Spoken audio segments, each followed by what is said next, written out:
नमस्कार, सोनाली ब्लॉग वेंचर्समध्ये तुमचं खूप सारं स्वागत आहे। आजचा दिवस तुमचा आनंदात जाऊ दे। आणि आता उन्हाळा तर स्टार्ट झालेला आहे आणि उन्हाळा स्टार्ट झाल्यावर आपण पापड्या मसाला हे सगळं करतो। तर मी पण करत आहे मसाला कोल्हापुरी, तर तो पण मी तुमच्याशी शेअर करणार आहे। कसा करणार आहे, त्याच्यासाठी मी काय काय वापरलेलं आहे, कोणते कोणते मसाले वापरले ते सगळे मी तुमच्याशी शेअर करते, बघत राहा।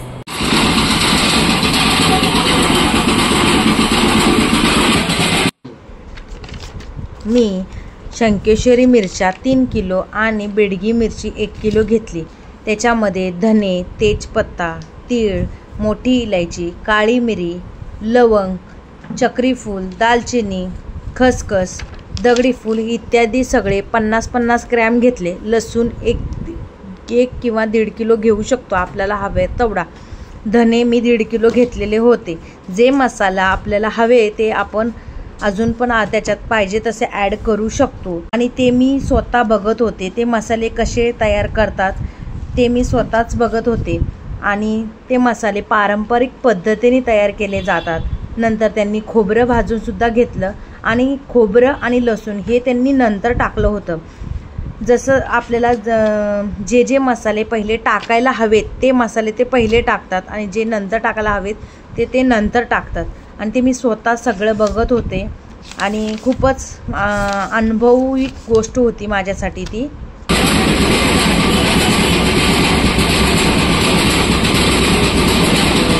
उसमें मत का टोटा, ये गिरेगा उसमें।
आणि हा सगळा मसाला डंकामध्ये टाकून घेतला आणि मिरच्या कुटायला चालू केल्या। मी त्या माणसांना बोलले सुद्धा, तुम्हाला ह्या आवाजाने त्रास होत नाही का, डोकं दुखत नाही का? तर ते बोलले नाही, सवय झालेली आहे आता. आणि त्यांनी ते सगळे मसाले कंटिन्यूस ते हलवत होते. जसं जसं ते कुटत होते तसं तसं ते सगळे मसाले ते हलवत होते आणि ते पूर्णपणे पारंपरिक पद्धतीने मसाले करत होते.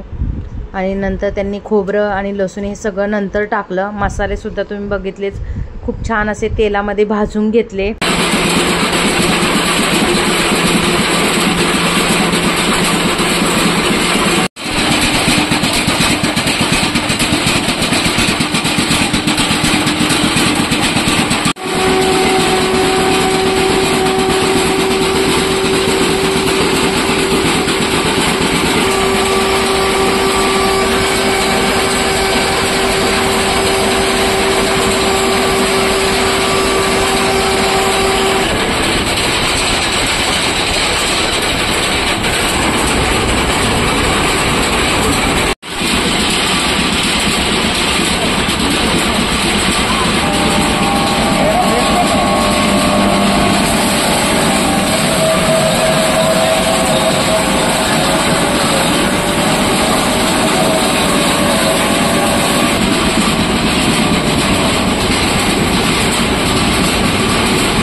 आणि यांच्याकडे कस्टमाइज करू.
मसाला करून आता घरी आले आणि मसाला असा छान असा झणझणीत तयार झालाय. तो हा वर्षभर जातो आता केला की. आणि ज्यावेळी आपण हा मसाला भाज्यामध्ये टाकतो त्यावेळी दुसऱ्या जास्त मसाले कुठले गरज नाही पडत आणि प्रत्येकजणच करते, मी पण केलाय. तर छान असा मसाला झालाय आणि आपण परत एकदा भेटू नवीन एका व्हिडिओसोबत. तर आजचा ब्लॉग मी इथंच एंड करते.